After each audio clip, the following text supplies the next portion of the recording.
Hi, this is Stephanie Kwame from the CAD Academy, and this is the beginning of a three-part series on green and sustainable design.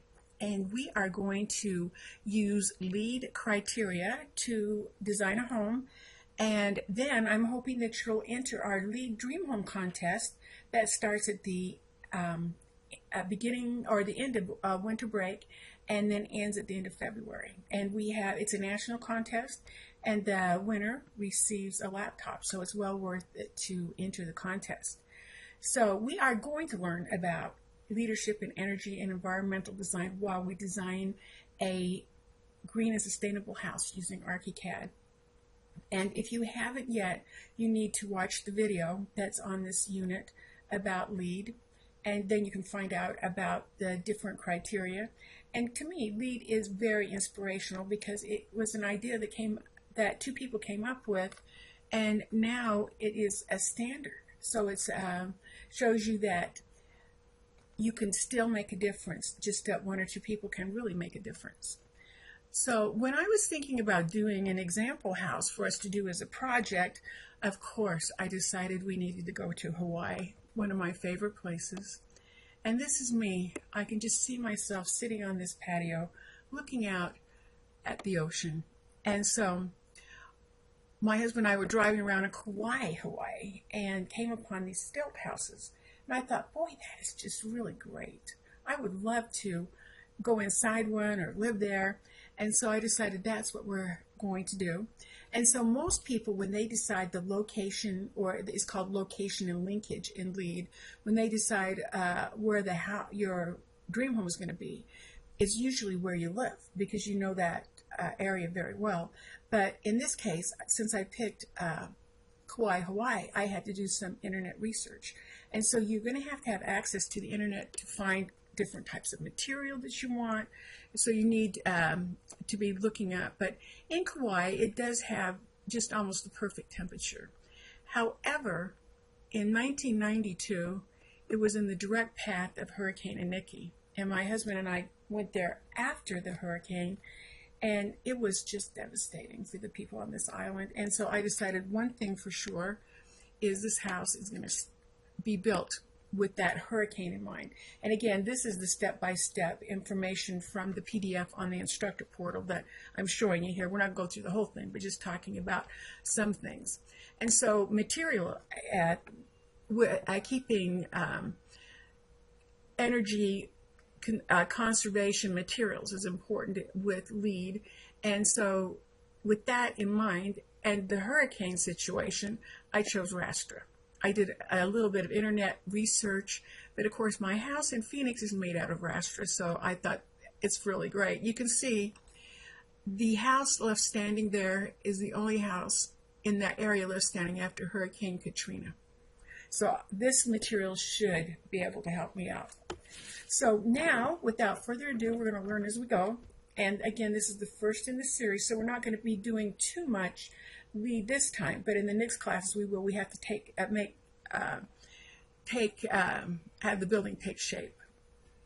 So if you are following along with this, but I think you need to really get your PDF, but we are going to use a residential template and a standard profile is how you would start it. And we could define a wild style, but with them you can do that at any time. So we're just going to go for it. And if I was smart, I would have done some bubble drawings. So I would know where everything is. And so this is kind of like a bubble drawing. I mean, I have that in mind as I'm going along. And we have to start on the second floor because this is a stilt house. I'm going to the second floor.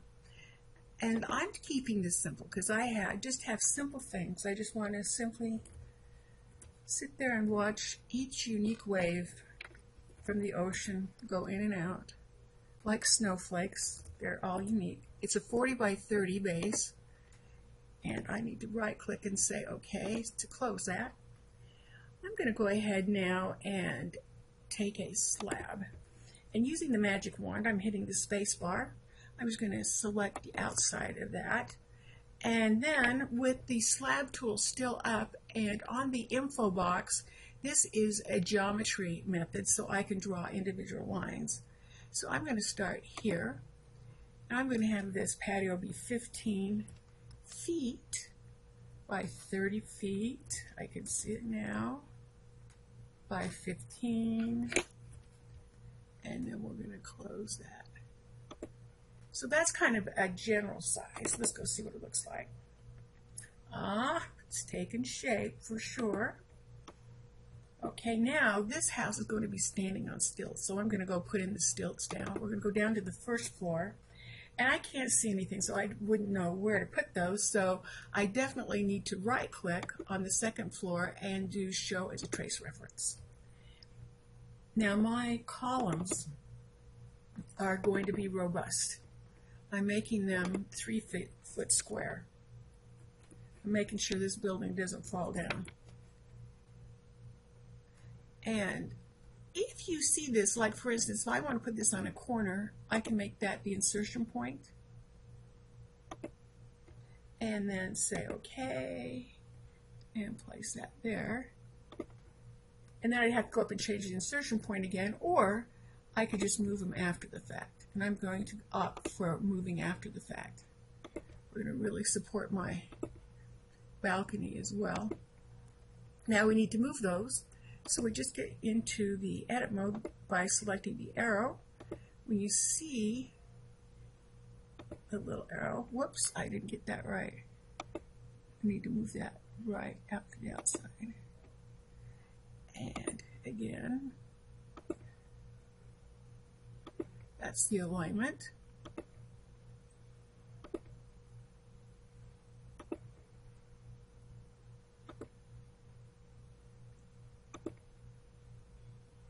So it's your choice on how you want to do it, but I think that's faster, don't know. Okay, now let's go into a perspective and see what we have. Now I'm very disappointed because it needs to be higher, but it's the right concept. So I am going to go to the first floor, right click, and go to story settings, and we're going to change this to 20 feet tall, because that's how tall these should be. So again, wonderful things about BIM is you can change things at any time. It's very good for even a concept tool, but that's looking more like what I thought it should be. So let's go ahead and go to the second floor. Now my idea is to put windows along here, or sliding glass door that are hurricane proof. I think it's Marvin has some, and some windows here, enough to see out, and then just one here because I'm going to have a stairwell for ingress egress and an elevator for ingress egress there. That's my one luxury here. So let's go ahead and go to door, and the door is found under specialty and sliding, and it's D for 17 sliding. I'm going to change this so I have a nice blue tint glass on there. And we're going to use that XY thing that I've done once in a while. We want to measure from the endpoint, so now instead of the middle, so now it measures for the endpoint. And that's going up in the Y direction, so I can say Y, and then I can say 2.5 for 2.5 feet, and plus, and now I know it's perfect. And that's one of the things why you would do that. Oh, I put in 2. Let's undo 1. Okay, now we are going to go Y again, and 1 foot in between these, 1 plus, and then we're going to go here, and we're going to do Y again, and it's going to be 1 plus, so they're a foot in between each other, and then we have even amount on both sides. So those are lovely sliding glass hurricane proof doors that I looked up on the internet, so I know, and that's what I'm going to specify. Then we'll go into window, and I'm selecting some sliding glass windows. I'm going to do this one because you want to be able to open and get the trade winds. I'm thinking about the trades. So we're going to say OK. Now when I come into here, I know I've got the center because of the check, because it defaults into the center. And so now what's interesting is with this program, it will give you information of the center of the center.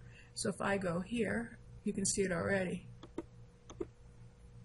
And again here, kind of slide it back and forth so it knows where you want to read. And when you get that check, I know you're there. And so there's not a lot of measuring to do with that because it's very smart. Okay, we're going to do the same thing over here. And we're going to find the center here. Again, these are hurricane proof.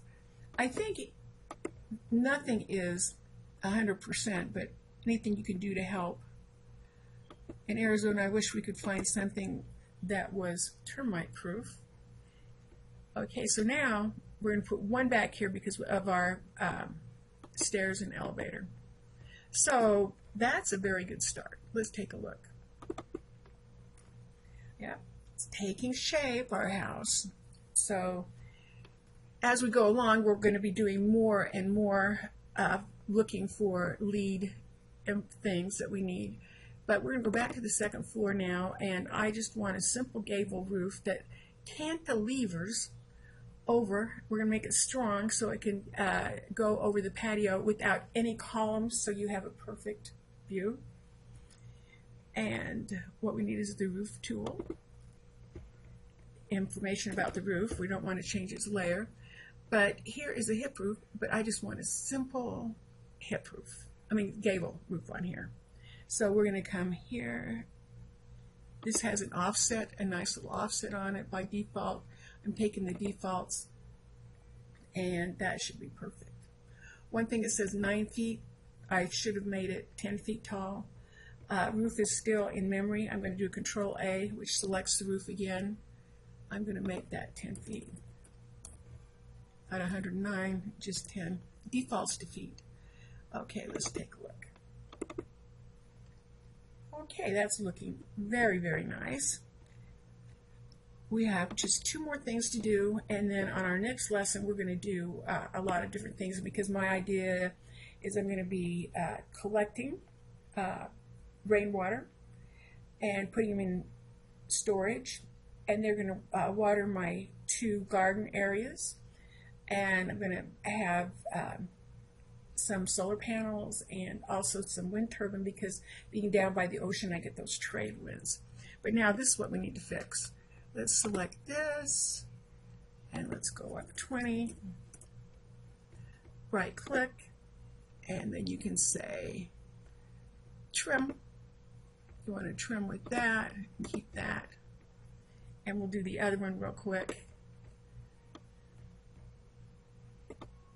It's looking good. So we're going to select this now, but we need to make it a little taller so we can trim it.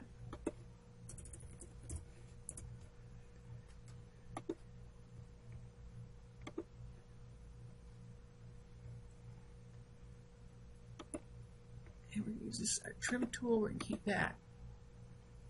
And again, this is just the beginning, so that we are going on to the lesson number 2, which has some very interesting things that you've probably never done before, so you hopefully will learn new. You probably haven't learned too much new on this one, but you will on the second one.